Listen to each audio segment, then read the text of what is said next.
নমস্কার। Online theatre tutorial second phase, আজকে first session. 19 তারিখে ফার্স্ট সেশন ছিল, সেটি অনিবার্য কারণে করা যায়নি। আজকে 24শে জুলাই 2020। আজকে এই tutorial first session second phase. আজকে আমাদের সঙ্গে আছেন dramatist, director, designer Debashis Roy. তাকে অনেক ধন্যবাদ আমাদের এই রিশটা দুরায়নের ডাকে সাড়া দেওয়ার জন্য। তিনি আজকে যে বিষয় নিয়ে মূলত বলবেন সেটি হচ্ছে প্রোডাকশন ডিজাইন। আমি বেশি কথা বলে তার সময় এমনিকে নষ্ট করব না। আমাদের আমরা সরাসরি লাইভ শুরু করছি। দেবাশিস দা, শুনতে পাচ্ছ? হ্যাঁ, বল। হ্যাঁ হ্যাঁ, যেটা হচ্ছে তাহলে তোমার থেকে যেটা টিউটোরিয়ালে আমাদের সকলের জানার ইচ্ছা, প্রোডাকশন ডিজাইন বলতে মানে তোমার কাছে কি, এবং একটা ডিরেক্টর যখন একটা প্রোডাকশন ডিজাইন করে তার দৃষ্টিভঙ্গিটা কিভাবে চেঞ্জ হয়? একটা ডিরেক্টরই একটা ডিজাইনার, এক সেকেন্ড এই হতো। এই হ্যাঁ হ্যাঁ হ্যাঁ, শোনা যাচ্ছে না এটা। হ্যাঁ হ্যাঁ হ্যাঁ হ্যাঁ, হুম মানে প্রোডাকশন ডিজাইন, একটা ডিরেক্টর যখন একটা ডিজাইনার, তখন সেই জায়গা থেকে তার কাজটা পাল্টে পাল্টে যায়। Right? হুম সেটাই।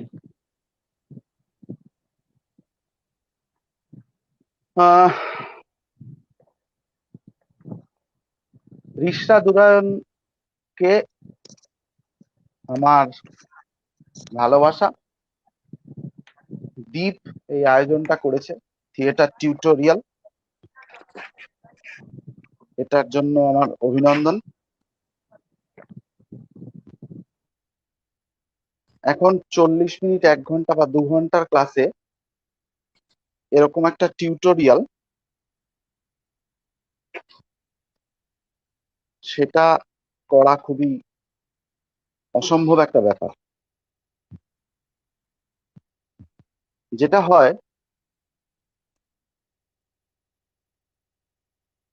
কিছু অভিজ্ঞতা শেয়ার করা যায়।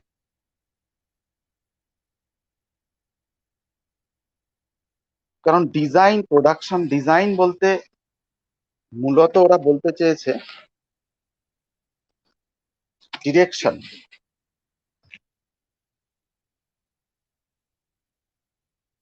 আজকে সকালে যখন আমি আজকে সকালে একটা রেকর্ডিং এ যাচ্ছিলাম, তখন আমার দলেরই অনিকেত দেব একটা প্রশ্ন, যেটা সবাই করে, সেটা করেছিল যে ডিজাইনার এবং ডিরেক্টর, এটার পার্থক্যটা কি। ডিজাইনার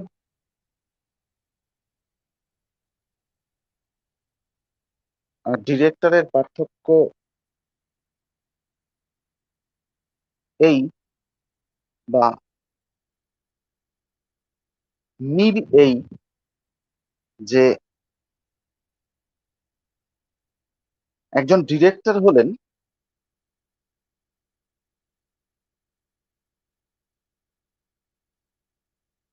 একজন ডিপার ডিজাইনার। একজন ডিরেক্টর একটা কন্টেন্টের সোলটাকে ইন্টারপ্রিট করে সেটাকে আর্টিস্টিক্যালি থিয়েটারের ক্ষেত্রে তার পারফরমেন্সের মাধ্যমে এক্সিকিউট করেন।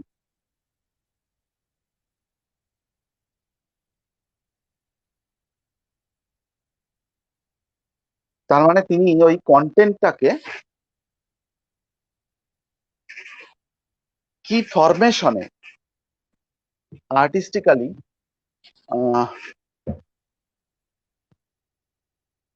অডিয়েন্সের কাছে, দর্শকের কাছে, বা যিনি ডিকোড করছেন তার কাছে নিয়ে গিয়ে ফেলছেন, সেটা তিনি পরিকল্পনা করেন এবং এক্সিকিউট করেন। এই হোল প্রসেসটা, এটা একটা ডিরেক্টোরিয়াল ওয়ার্ক। এই ডিরেক্টোরিয়াল ওয়ার্কের প্রত্যেকটা আলাদা আলাদা সেগমেন্ট ডিজাইনার সেগমেন্ট। অর্থাৎ কিনা একটা নাটককে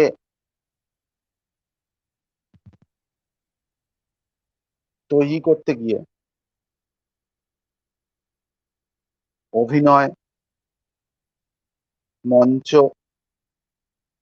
আলো, আবহ,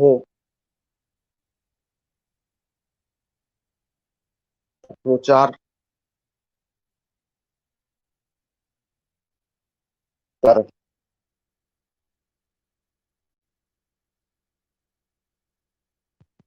উপস্থাপনা ক্ষেত্র, তার টার্গেট অডিয়েন্স, এই সমস্ত কিছুই তাকে ডিজাইন করতে হয়। এগুলো সেগমেন্টাল। আবার এই সেগমেন্টাল যে ডিজাইন গুলো তিনি করতে করতে যান, সেই সেগমেন্টাল ডিজাইন গুলোর জন্য আবার আলাদা আলাদা ডিজাইনার আছে। মানে ডেকর ডিজাইনার আছেন, তিনি স্টেজ ডেকর করেন। লাইট ডিজাইনার আছেন, লাইট ডিজাইন করেন। মিউজিক ডিজাইনার বা সাউন্ড ডিজাইনার, যিনি সাউন্ডস্কেপ তৈরি করেন।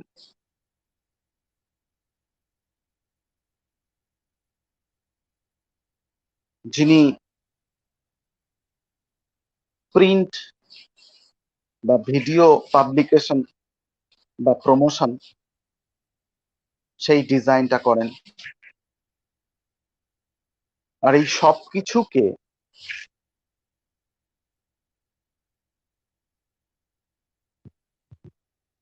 সিনথেসাইজ করেন ডিরেক্টর। তিনি হচ্ছেন ডিপার ডিজাইনার। এখন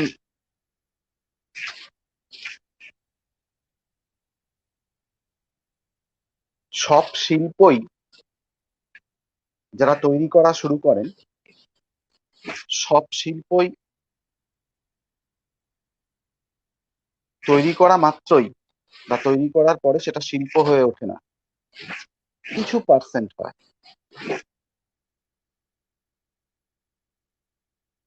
সেই রেয়ার পার্সেন্টেজ যে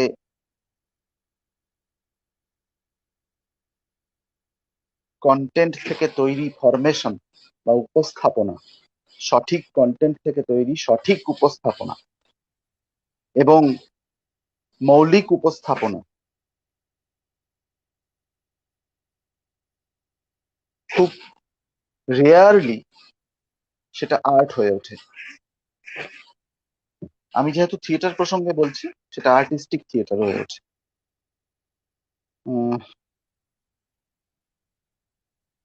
সাধারণভাবে বলে যাই, যদি ডিরেক্টোরিয়াল পার্ট, ডিজাইনার পার্ট নিয়ে কিছুক্ষণ আগে দীপ আমাকে বলছিল যে ডিজাইন পার্টের যে ভিজুয়াল ডিজাইন মানে কম্পোজিশন, তার যে পয়েন্টস গুলো সেটা নিয়ে যদি তুমি বলো, তা সেটা কিন্তু ফটোগ্রাফিক কম্পোজিশনের উইকিপিডিয়াতে মারলেই পরপর বেরিয়ে যাবে। কিছু বইয়ের নাম বলে দিতে পারি, সেই বইগুলো ঘাটাঘাটি করলে তার সূচিপত্রগুলো দেখলেও কমসে কম একটা ধারণা হবে। কিন্তু প্র্যাকটিক্যালি একজন মানুষ যখন টিউটোরিয়ালে আসেন, আমার মনে হয় তার পার্সোনাল অভিজ্ঞতা, তিনি তার ভুলের মধ্য দিয়ে সিলেক্টিভ হতে হতে যেভাবে রেকটিফাইড হতে হতে এগিয়ে যান এবং তার নিজস্ব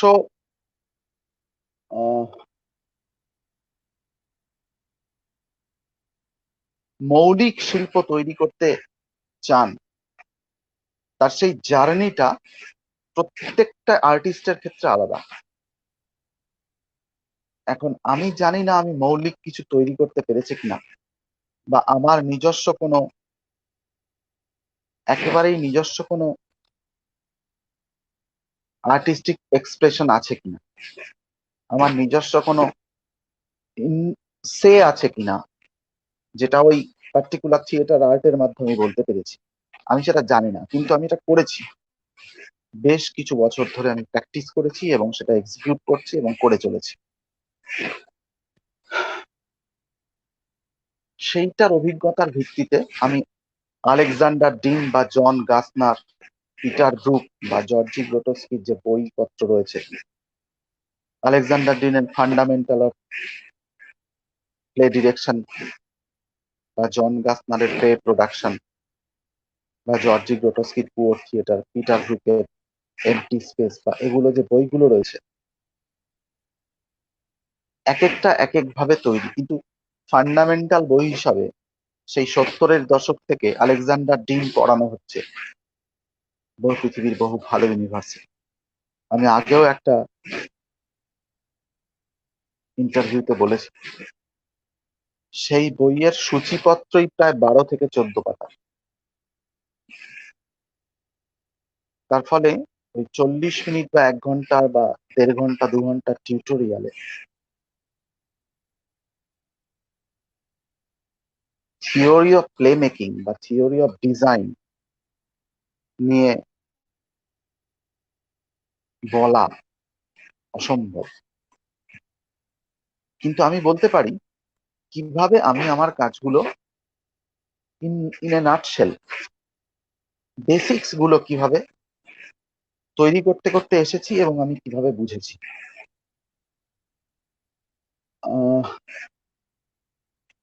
যেমন আমার মনে হয় যে,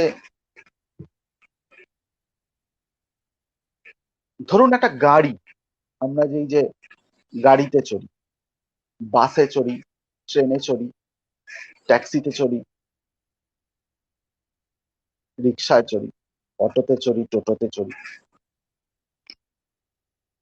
প্রত্যেকটা গাড়ির আলাদা আলাদা আলাদা আলাদা ফুয়েল সাপ্লাই আছে, তাদের আলাদা আলাদা টেকনোলজি আছে, ইঞ্জিন আছে। এই যে ইঞ্জিন, প্রত্যেকটা গাড়ির এই যে ইঞ্জিন, এই ইঞ্জিনটা হলো একটা আর্টিস্টের মন। আর এই যে ফুয়েল, যে পেট্রোল বা ডিজেল বা প্যাডেল পুশিং পা দিয়ে, বা gas, petroleum, liquid petroleum gas, এই প্রত্যেকটা ফুয়েল, এটাকে ধরা যাক আবেগ।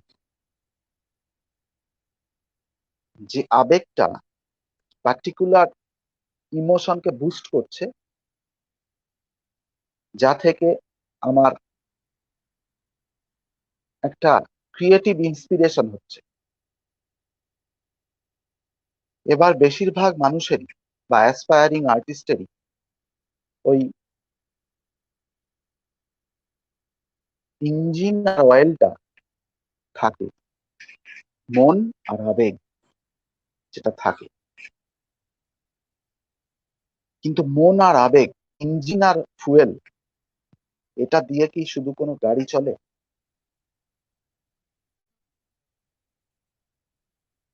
চলে না। কি করতে হয়?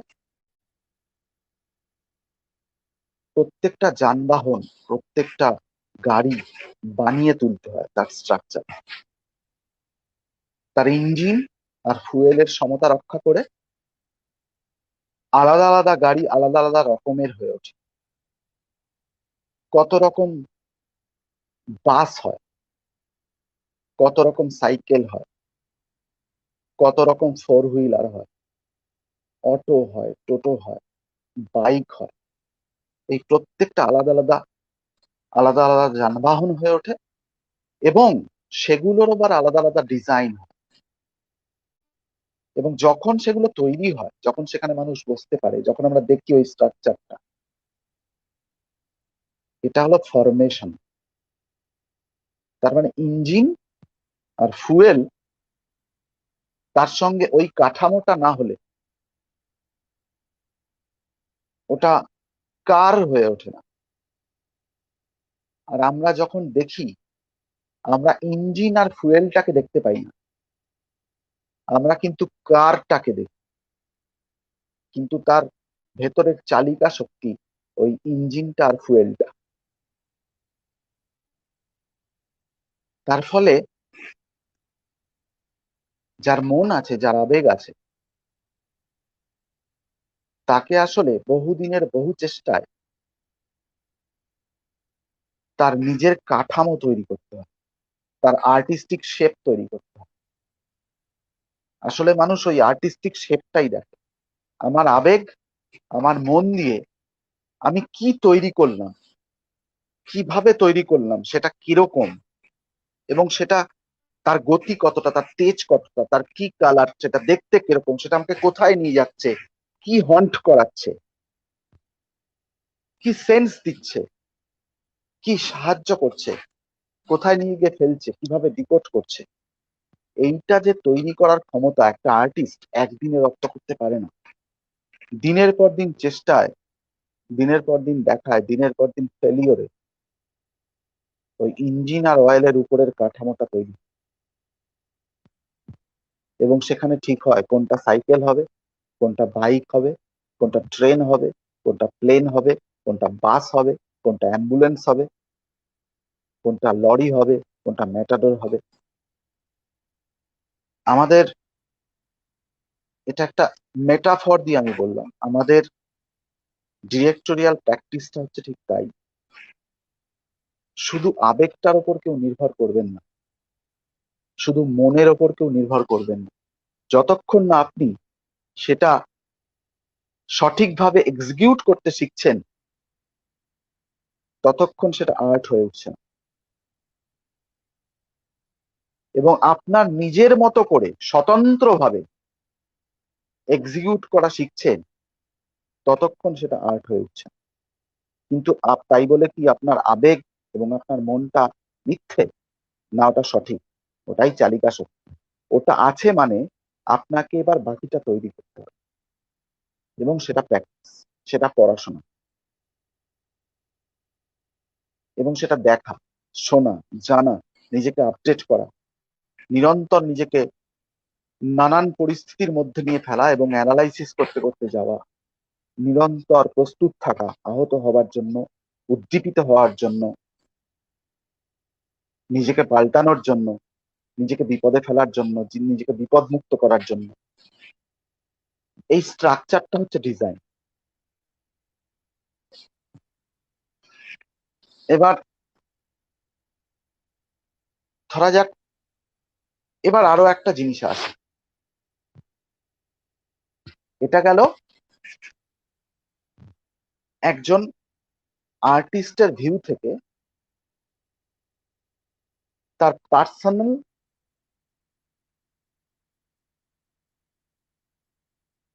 বিল্ড আপ বেসিক্যালি কি, সেটার একটা ছোট মেটাফর আমি দিলাম।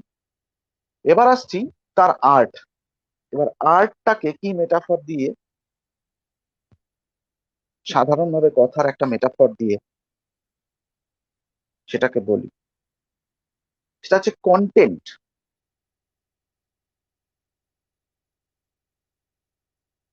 কন্টেন্ট আর প্রেজেন্টেশন। এই যে আপনি বাড়িতে বলেন আজ কি হয়েছে বাড়িতে, আজকে বাড়িতে ডিম, তোর বাড়িতে, আমার বাড়িতে মাংস, তোর বাড়িতে, আমার বাড়িতে মাছ, তোর বাড়িতে পনির। হিসাব করে দেখুন, এগুলোর শুধু র মেটেরিয়ালটার নাম বলা হয়েছে। এই যে র মেটেরিয়ালটা, যেটা আসলে মূল জিনিস, সেটা হলো কন্টেন্ট। এবার ভেবে দেখুন, এই প্রত্যেকটা কন্টেন্ট থেকে অজস্র আলাদা আলাদা রান্না হয়, এবং প্রত্যেকটা বাড়ির প্রত্যেকটা রান্নার আলাদা আলাদা টেস্ট আছে। শুধু চিকেন দিয়ে 500-র ওপর রেসিপি হয়, এবং এই 500-র ওপর রেসিপি 500 জন বানালে তার আলাদা আলাদা টেস্ট হয়। মাছের সহস্র লক্ষাধিক রেসিপি হয়, আলাদা আলাদা মাছ হয়, আলাদা আলাদা হাতে আলাদা আলাদা রান্না, আলাদা মশলা ইউজ হয়। দেশে কালে, মানুষ ভেদে, বয়সে, রুচিতে, স্বাস্থ্যে, এই সমস্ত কিছু টেস্ট পাল্টে পাল্টে যায়, কিন্তু মূল কন্টেন্ট একই থাকে, মাছ, মাংস, ডিম, পনির। তার মানে কন্টেন্ট হচ্ছে সেই র মেটেরিয়ালটা। এবার এই র মেটেরিয়ালটাকে আমি যখন রান্না করছি, আমি যখন সেটা ভোগ্য করে তুলছি, তখন সেইটা প্রেজেন্টেবল হচ্ছে। কাঁচা পনির আপনি খেতে পারবেন না, কাঁচা মাংস আপনি খেতে পারবেন, কাঁচা ডিম খুব বড় ব্যায়ামবিদ ছাড়া খেয়ে হজম করা কঠিন। এগুলোকে তাহলে রান্না করতে হবে। আর রান্নায় কি আসছে? গন্ধ, রং,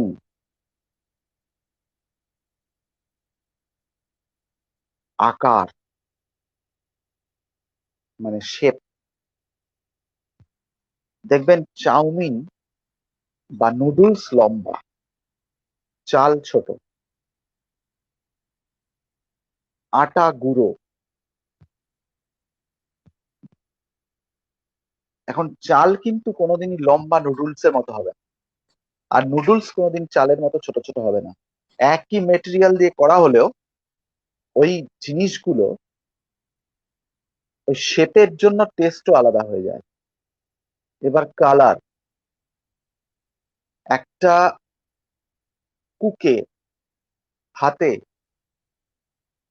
একটা ডিমের ঝোল হয়তো খুব লালচে হতে পারে, সেটা তার সিগনেচার। আর একটা কুকের হাতে ডিমের ঝোল খুব হালকা হলুদ হতে পারে, সেটা তার সিগনেচার। একটা কুকের হাতে অ্যাশ বা শ্যাবি কালারের হতে পারে, সেটা তার সিগনেচার।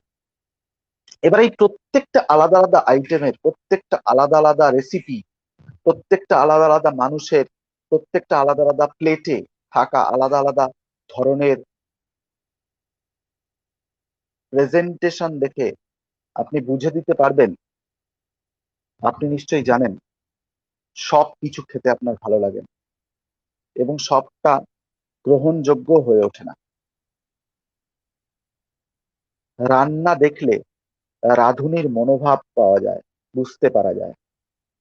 মানে একটা রান্নার মধ্যে, একটা টেস্টের মধ্যে আপনি বুঝে নিতে পারবেন সে কতটা ভালোবেসে রান্না করেছে, সে কতটা উদাসীন ভাবে রান্না করেছে, তার মনের অবস্থা কিরকম আছে, সে রান্না করতে আদৌ পারে কিনা, সে প্রথম ভয় ভয়ে রান্না করেছে, সে রান্নায় কোনো একটা বেশি জিনিস দিয়েছে সেটা সে পছন্দ করে। রান্না দেখে বুঝতে পারবেন সে আপনার জন্যই রান্নাটা করেছে, অথবা আপনাকে ভালো না বেসে রান্না করেছে।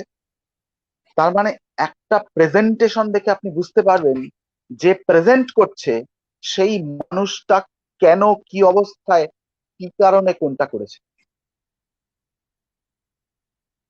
তার মানে পার্টিকুলার একটা ডিজাইন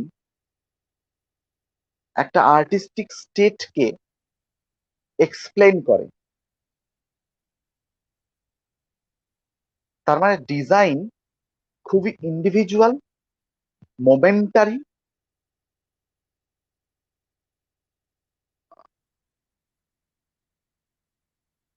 এবং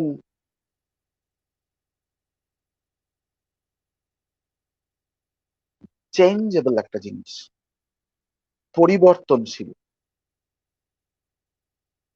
একটা প্রোডাকশন। লিটারালি ডিজাইন করতে গিয়ে ধরা যাক আমি এবার এসব পেরিয়ে আমি সরাসরি আমার নিজের অভিজ্ঞতা দিয়ে আমি দুটো প্রোডাকশনের ডিজাইন নিয়ে ছোট ছোট করে বলি তার সুবিধা অসুবিধা বা কিভাবে তৈরি করা হয়েছে। এর মাঝখানে দ্বীপের যদি কোনো প্রশ্ন থাকে বা কথা থাকে তাহলে সেটা বলতে পারে।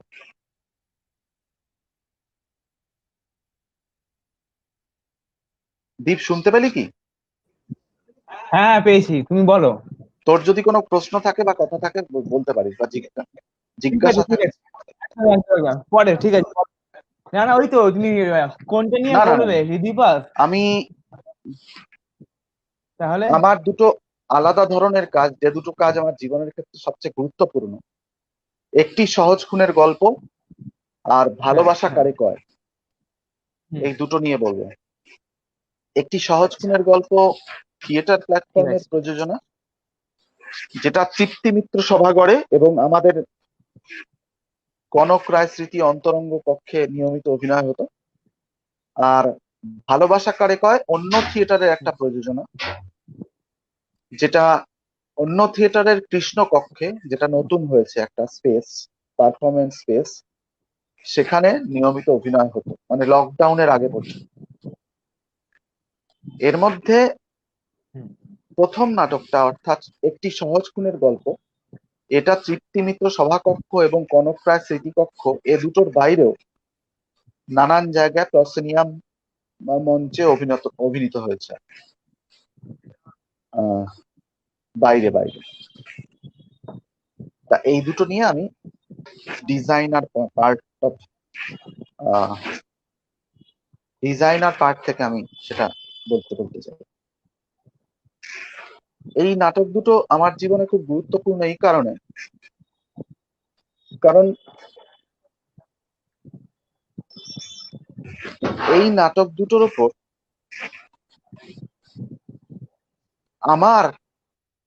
আমি যা চেয়েছি প্রায় পুরোটাই আমি নিজে সেই নিয়ন্ত্রণটুকু এই নাটক দুটো তৈরি করার সময় এবং এক্সিকিউশনের সময় দেখাতে পেরেছি।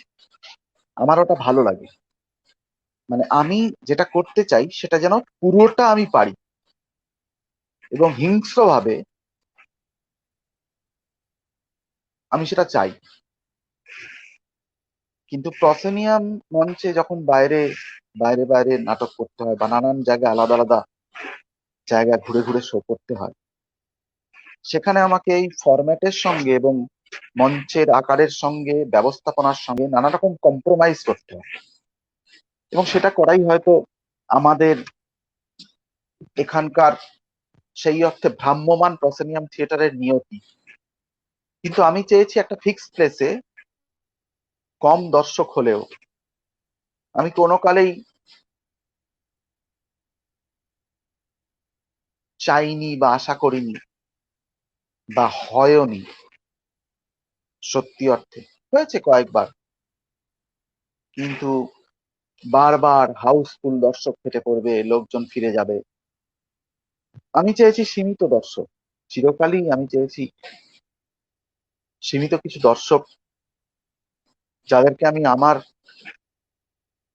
প্রেজেন্টেশন দিয়ে কমিউনিকেট করতে পারবো, ঠিকভাবে কমিউনিকেট করতে পারবো।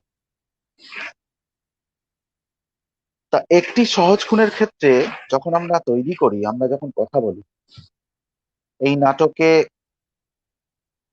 এই নাটকটা প্রচেত গুপ্তর একটা গল্প থেকে তৈরি। এটাতে মুখ্য চরিত্র ছিল তৃষা নামে একটা মেয়ে, যে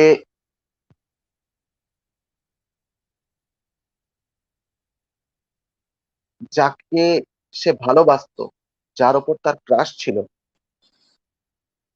বড় হয়ে সেই ক্রাশকে বিপদে ফেলার জন্য সেই ক্রাশকে দিয়ে তার হাজবেন্ডকে, নিজের হাজবেন্ডকে খুন করায়। এটা একটা অদ্ভুত সাইকোলজিক্যাল থ্রিলার। এটাতে রায়তী ওই তৃষার চরিত্রটায়, রায়তী ভট্টাচার্য তৃষার চরিত্রটায় অভিনয় করে। আর আমি আমাদের দলের অপূর্ব ঘোষ এবং শক্তিব্রত সিংহ রায়, এই রায়তী এবং এই তিনজন, আমরা আমরা এই, হ্যাঁ, এই তিনজন ওর সাথে অভিনয় করি, মানে চারজন অভিনয় করি। কিন্তু ব্যাক স্টেজে, মানে ওই তৃপ্তিমিত্র সভাগৃহে এই চারজনের সঙ্গে আরো প্রায় 10-12 জন আর্টিস্ট এই পুরো প্রসেসটায় ব্যাকগ্রাউন্ডে কাজ করতে থাকে, আলো, সাউন্ড, এই সমস্ত কিছু নিয়ে। তারা কিন্তু আমাদের রেপার্টরি আর্টিস্ট, তারা অভিনেতাও, কিন্তু তারা এই পুরো ব্যাকওয়ার্কটা সামলায়। এবং এটাই নাটকের সবচেয়ে ক্রিটিক্যাল পার্ট। এটা করে হচ্ছে নির্মাল্য, অভ্যুদয়, অনিকেত, অ্যাফ্রোদিতে, সায়ন্তন, মৌমিতা, সৌভিক,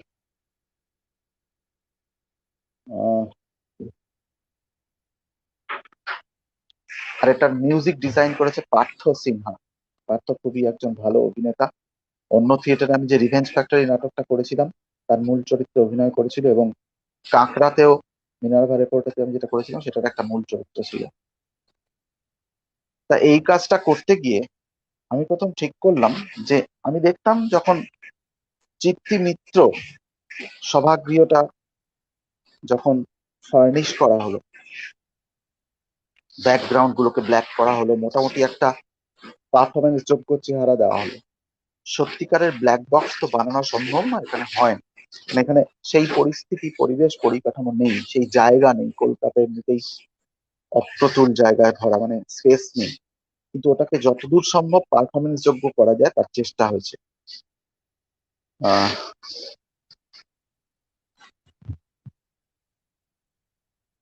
ওই জায়গাটাকে ধরে আমরা ঠিক করলাম, ওই জায়গাটাকে ধরে আমরা ডিজাইনটা করব। এবং ওই জায়গাটাকে ধরে ডিজাইন করতে গিয়ে দেখলাম বেশিরভাগ ক্ষেত্রে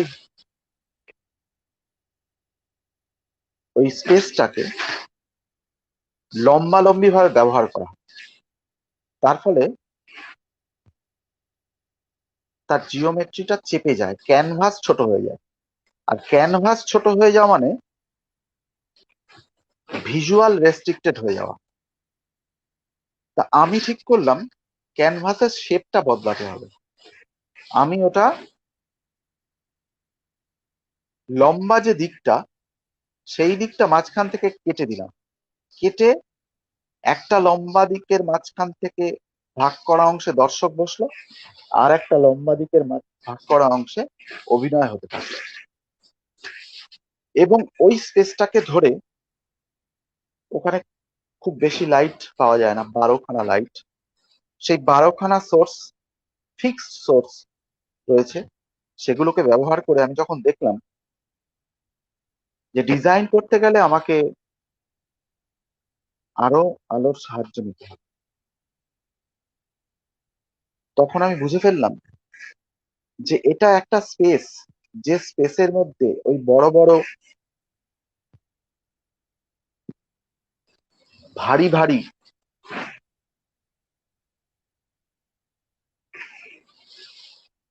লাইটের বাক্সগুলো প্লেস করে জায়গাটাকে, জায়গাটার যে,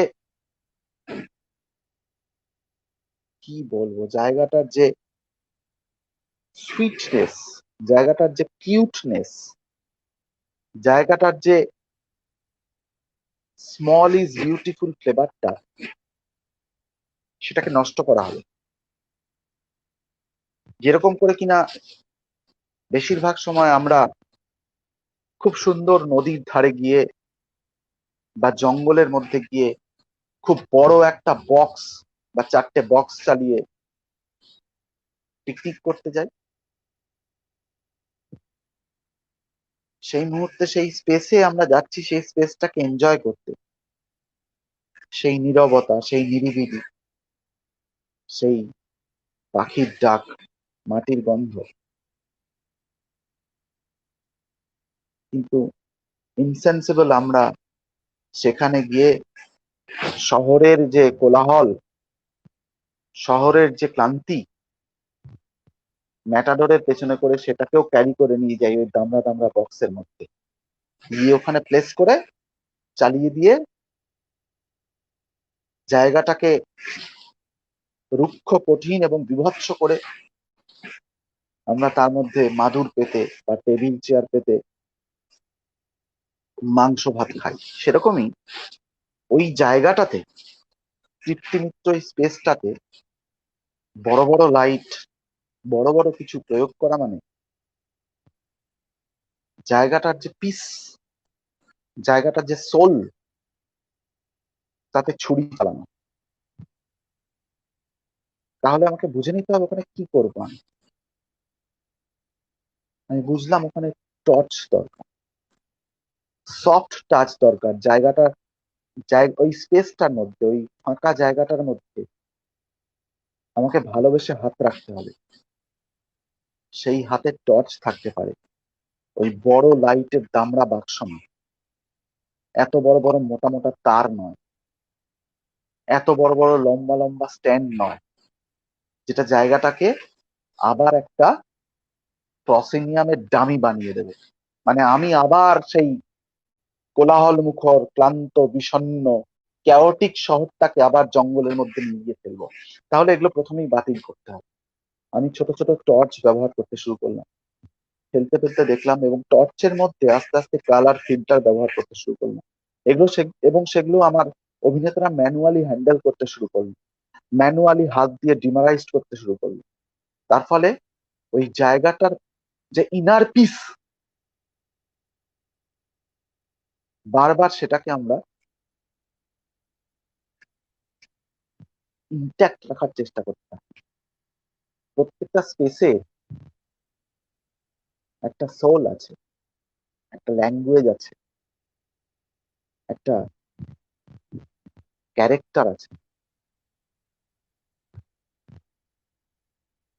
একটা হলে গিয়ে ঢুকলেই মনে হয় ওই ফাঁকা জায়গায় কাঠের ওপর দুহাত ছড়িয়ে কেউ জোরে জোরে কাঁদবে, ফিস ফিস করে কথা বলবে। যেমন ওরকম একটা ঘরের মধ্যে, চাপা জায়গার মধ্যে একটা মানুষের অনেক সূক্ষ্ম নিঃশ্বাস, অথবা চোখের পলক পড়া, অথবা হাত থেকে একটা খুচরো পিন পড়ে যাওয়া শব্দ সামনে বসে থাকা দর্শকদের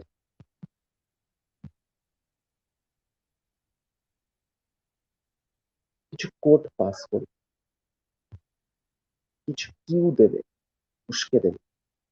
এটা ওই স্পেসটার বৈশিষ্ট্য, এটা ওই স্পেসটা আপনাকে দিতে পারে। ওই স্পেসটার সঙ্গে আমরা আস্তে আস্তে বন্ধুত্ব তৈরি করি। ছোট ছোট শব্দ,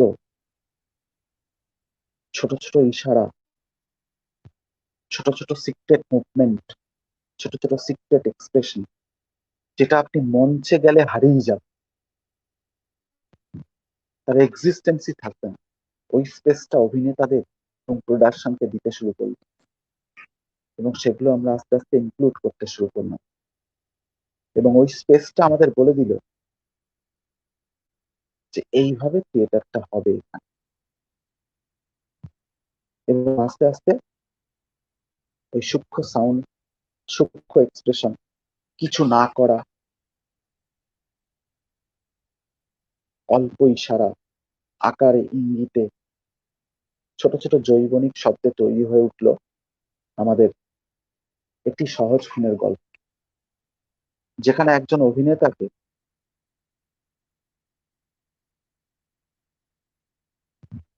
কিছু না করলেও,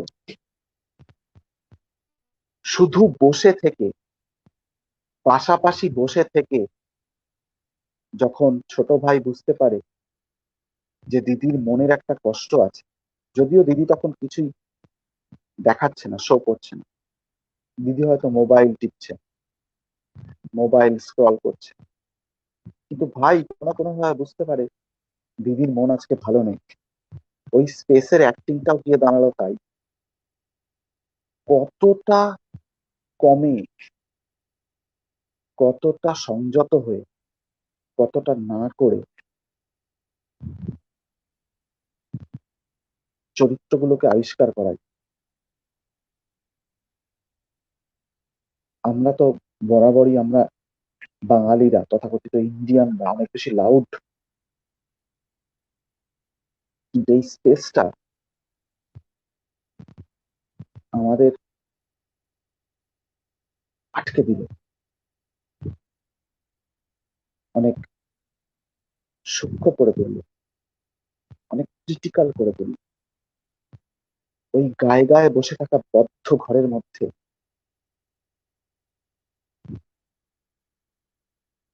মানুষ ইভেন যদি একটা চোখের পলক পড়ে, ওই চোখের পলক পড়ার আগে এবং পরে চোখের কি পার্থক্য হলো সেটাও ধরে ফেলতে পারে। এবং সেখানে পাল্টে যাওয়া চোখের কালার, স্কিনের কালার, কপাল থেকে গড়িয়ে পড়া একটা ঘাম, একটা কাগজে হাত লাগা, একটা বেশি বড় নিঃশ্বাস, এই সবকিছু তাকে অনেক কিছু দিয়ে যাবে। তা এই স্পেসটা ওইভাবে আমাদের থিয়েটার করতে তৈরি করলো, মানে থিয়েটার করতে উজ্জীবিত করলো। এবং ওই স্পেসের থিয়েটার হয়ে উঠলো একটি সহজ খুনের গল্প। এত পপুলার হলো, এত শো, প্রথমে আমরা একটা করে শো করতাম, তারপরে সেটা আমরা দুটো করে শো করতে শুরু করলাম।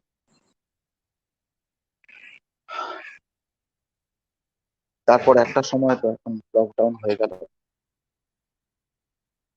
তাই নাটকটা আমার কাছে একটা অভিজ্ঞতা ছিল, ওটা আমাকে শিখিয়েছে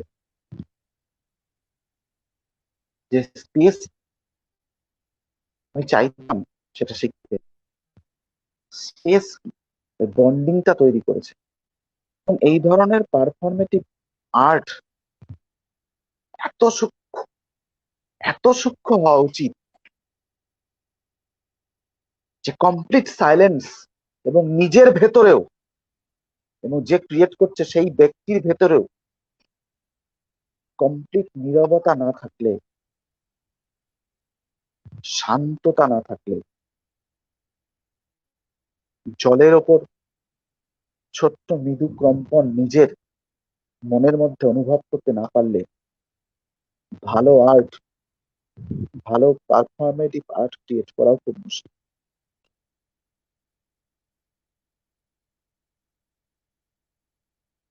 তা একটি সহজ খুনের গল্প আমাকে নেশার মতো নিয়ে চললো স্পেস অ্যাক্টিভিটি। তারপরে বিভাসদার যখন আমাকে ডাকলেন রিভেঞ্জ ফ্যাক্টরি করার জন্য, রিভেঞ্জ ফ্যাক্টরি হলো। তারপরে ওই অন্য থিয়েটারের যে রিহার্সালের ঘরে, বাংলা থিয়েটারে প্রায় সবাই রিহার্সাল দিয়েছেন, সেই ঘরটা থেকে আমার কিছু ভাবনা মাথায় এলো। এবং আমি বিভাসদাকে কমিউনিকেট করলাম যে এটাকে আমরা একটা স্পেস করে পারফরমেন্স স্পেস তৈরি করতে পারি। এবং সেখানে আমি নিজে একটা প্রযোজনা এক্সপেরিমেন্টালি করতে চাই। দেবদাস যেটা করার কথা আমি 17 সাল থেকে ভাবছি, 2017 সাল থেকে সেটাকে আমি করতে চাই। বিভাসদা আমার গুরু, এবং বিভাসদা এমন একজন মানুষ যে কোনো রকম নতুন কিছু, নতুন ভাবনা, নতুন পথ, নতুন মানুষ, এই সব কিছুকে তিনি বিশ্বাস করেন এবং সেই চ্যালেঞ্জ নিতে ভালোবাসেন। আজকে এখনো বিভাসদা আর্টিস্টিক্যালি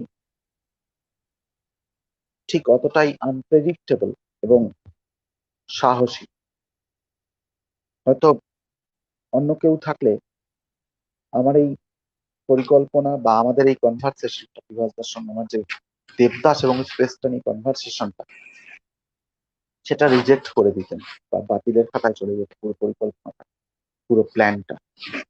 কিন্তু আমরা আলটিমেটলি দেবদাস করলাম, এবং দেবদাসে অন্য থিয়েটারের মাঝখানে থাকা একটা পিলার, এবং ওটা আরো আশ্চর্যজনক ভাবে আমি ওটা আমার নিজের কাছেও চ্যালেঞ্জ নিলাম, যেটা আমি কোনো থিওরির বইতে পড়িনি, পাইনি, কিন্তু আমাকে আমার থিওরি নিজেকে বার করতে হবে। যে আমি ঠিক করলাম একটা পুরো আর্টিস্টিক থিয়েটার করব, লাইট, সাউন্ড, কস্টিউম, মিউজিক, এই সব কিছু দিয়ে, কিন্তু চারপাশে ঘিরে দর্শক থাকবে, কোনো ব্যাকগ্রাউন্ড থাকবে না, সেই তার মধ্যেই সবকিছু করতে হবে। তা সেইটা আমরা অন্য থিয়েটারের দেবদাসে এক্সিকিউট করলাম, এবং আমার মাথায় ঢুকেছিল আমাদের ভারতীয় ট্র্যাডিশনাল থিয়েটারের যে কথকতা, যে গল্প বলা এবং পারফরমেন্স করা একসঙ্গে, পিজন বাই যেটাতে বিখ্যাত, এবং এটা আমাদের ইন্ডিয়ান ট্র্যাডিশন। আমি আমার থিয়েটারে, আমার ইউরোপিয়ান ধাঁচার থিয়েটারে কিভাবে আমার ওই ট্র্যাডিশনাল থিয়েটারকে সংযুক্ত করতে পারি, তারপর থেকে আমি শুরু করেছিলাম। আমার এটা প্রথম এক্সপেরিমেন্ট আমি শুরু করেছিলাম হচ্ছে ত্রিপুরাতে, লার্নার্স এডুকেশন সোসাইটি, ওটা হচ্ছে মণিদীপের দল। মণিদীপ এই প্রথম আমাকে ডেকেছিল এই কাজটা করতে। ওখানে আমি অচিন্ত কুমার সেনগুপ্তর যশোমতী গল্পটা নিয়ে কাজ করেছিলাম। আমি যশোমতী গল্পটা আমরা ইনট্যাক্ট গল্পটাকেই প্রেজেন্ট করেছিলাম, যেটা একটি সহজ গুণে হয়েছে, মানে লাইন টু লাইন, কিন্তু সেটা পারফরমেন্স, গল্প বলা হচ্ছে, অভিনয় হচ্ছে, মিউজিকও হচ্ছে, কাজও হচ্ছে, অ্যাকশনসও হচ্ছে, সব। এবং সেটাই ফার্নিশড হয়ে দেবদাসে তার একটা সলিড রূপ হলো। একটি সহজ খুনের গল্পের পরে দেবদাস একটা ফুল লেংথ 2 ঘন্টার উপরের একটা নাটক, দুটো অর্ধ, এবং ওই চারপাশে ঘিরে দর্শক নিয়ে ফাইন আর্ট ডিজাইনে তৈরি, এবং এটা এক সময় পপুলার হলো, সাকসেসফুল হলো। পুরনো নতুন থিয়েটারের আর্টিস্টরা এবং বাইরের অন্যান্য ফিল্ডের আর্টিস্টরা দেখতে এসে মুগ্ধ হলেন, এবং সেটা এখনো চলছে। তা এটার ডিজাইন সম্পর্কে আমি, এটা ডিজাইনটা কিভাবে আমরা করলাম, এটা 3 মাস ধরে আমরা আমার প্রায় প্রতিদিন সকাল থেকে রাত অব্দি ওই জায়গাটা নিয়ে কাজ করেছি। পাশাপাশি অন্য থিয়েটারের দিলীপ দত্ত, পবিত্রদা, আহ আহ, কি বলবো, কৃষ্ণাদি, এবং ওরা সবাই, ওরা যারা ছিল অন্য থিয়েটারের সবাই বিভাস দার নেতৃত্বে ওই জায়গাটাকে তৈরি করে তুলেছে। প্যারালালি ওই জায়গাটা তৈরি হয়েছে, স্পেসটা, ওটা এখন সবার পারফরমেন্সের জন্য খুলে দেওয়া হয়েছে, যদিও কোভিড এর কারণে আপাতত তো সব পারফরমেন্সই বন্ধ আছে, শিগগিরই আবার চালু হবে। ওই জায়গাটাও তৈরি হলো, প্যারালালি নাটকটাও তৈরি হতে হতে গেল, এবং সেখানে আমার সঙ্গে কাজ করলো এক ঝাঁক নতুন ছেলে মেয়ে, যাদের আমরা ইন্টারভিউ করে একটা ওয়ার্কশপের মাধ্যমে নিয়েছিলাম, এবং তার সঙ্গে পুরনোরাও রয়েছে। দেবরাজ এই প্রোডাকশন আমার সঙ্গে কাজ করলো, রায়তি কাজ করলো, এবং আমার পুরনো যারা সেই সব বসন্তকালে কাজ করেছিল, সায়ন্তন আমাকে এটাতে অ্যাসিস্ট করেছে। এবং আমার প্রিয় মিউজিক ডিজাইনার, যে প্রথম থেকে এবং জীবনের শুরু থেকেই প্রায় আমার সঙ্গে থিয়েটারে কাজ করছে, যে আজও আমার সঙ্গে রয়েছে, শুভদীপ গুহ বাবান, সে এটার মিউজিক সামলেছে, এবং কিংশুক এটার লাইট এক্সিকিউট করেছে। এই পুরো প্রজেক্টটা আমরা করলাম, এবং এটা অদ্ভুত একটা পদ্ধতিতে কাজটা হলো এবং সাকসেসফুল। এবং সেই দেবদাসের মেকিং নিয়ে আমি পরে আবার কোনো একটা এপিসোডে, দীপদেরই এপিসোডে আবার বলবো, কারণ ওটা নিয়ে আমার অনেকটা সময় লাগবে, আমার অনেকটা টাইম লাগবে ওটাকে ধরে বলতে। 1 ঘন্টা হয়ে গেছে। আমি আজকে আমার মনে হয় আমি দীপকে বলবো আজকে এই অবধি সেশনটা রাখতে, পরে আরেকটা সেশনে আমি আবার দেবদাসের মেকিংটা নিয়ে বলবো। দীপের যদি কিছু বলার থাকে তাহলে দীপ বলতে পারে। তোর কথা শুনতে পাচ্ছি না, মিউট আছে তোর মাইক্রোফোন। হ্যাঁ, হ্যাঁ, এবার খুললো। অনেক কিছু বাকি রয়ে গেল, অনেক কিছু। এটা মানে প্রচুর কিছু, প্রসিনিয়াম এটা নিয়ে অনেক কিছু হয়। আমি আমি একটু প্রসিনিয়াম ডিজাইন নিয়ে জানতে চাই, মানে প্রসিনিয়ামে তোমার ডিজাইন সম্পর্কে আরো কিছু কথা। আজকে এই অবধি থাক, কারণ আজ হ্যাঁ, আমি আবার এই সময় একটা নিয়মিত ক্রাইম থ্রিলার হচ্ছে তো, হুম হুম, সেটা আমাকে প্রতি সপ্তাহে করতে হয়, এবং আজকে 9টার মধ্যে আমাকে আবার জমা দিতে হবে। ইনফ্যাক্ট তোর সঙ্গে কাজের আগে আমি ওটা করছিলাম। হ্যাঁ হ্যাঁ অডিও থ্রিলার হচ্ছে একটা ক্রাইম থ্রিলার। এই সময় গোল্ড বলে একটা নতুন চ্যানেল হয়েছে, সেটাতে হুম আমি একটা অডিও থ্রিলার ক্রাইম থ্রিলার লিখছি এবং ডিরেক্ট করছি। সেটা এই 9টার মধ্যে আমাকে আবার আজকের এপিসোড গুলো জমা দিতে হবে এই সপ্তাহে। তা আজকে এই অবধি থাক। ঠিক নেক্সট আছে, তাহলে নেক্সট কোনো একদিন দেখ। ঠিক আছে। আরেকটা এপিসোডে আমি আবার ডিটেলে হুম হুম। থিয়েটার আরো নানান কিছু পার্টিকুলার এবং ধরা যাক থিওরিটিক্যাল ডিজাইন নিয়েও যদি হ্যাঁ কিছু হ্যাঁ, বলতে ওটাই হয় ওটাই। সেগুলো হ্যাঁ, আলাদা আলাদা করে বলা যায়। ঠিক আছে, ঠিক আছে, চলো তাহলে ঠিক। Good night. থ্যাংক ইউ দীপ। হ্যাঁ থ্যাংক হ্যাঁ, ইউ আবার রিশতা দুরান। দেখা হচ্ছে, আবার কথা হবে। একদম একদম। চলো। টাটা। হ্যাঁ দাদা। Tata bye. নমস্কার। আপাতত আজকে আমরা এখানেই শেষ করলাম।